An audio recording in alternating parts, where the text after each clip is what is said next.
මේ මුරුංග කරල් ටිකේ සාරවත් බව නා මේවා හරියට රත්තරන් කරල් වගේනේ බිමට පාත් වෙලා තියෙන්නේ. මගේ වාසනාව තමයි ඔය.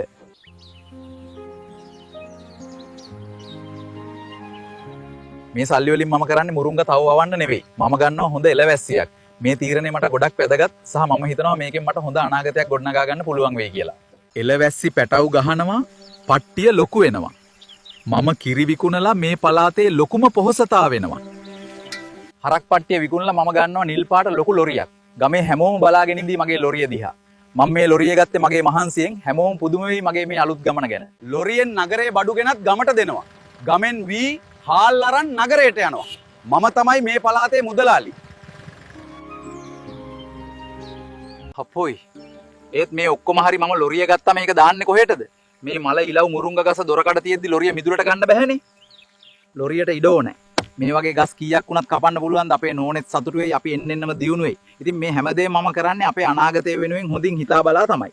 අනේ දෙයියනේ මේ මොකද මේ කලේ? උයන්න තිබ්බ එකම දේ නේද මේ කපා දැම්මේ?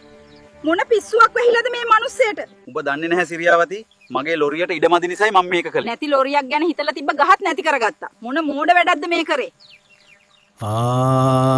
දොරකඩ මුරුංගා ගසේ සුවඳ නෙලූ සරු කරල් පොළොවේ හැපුණා.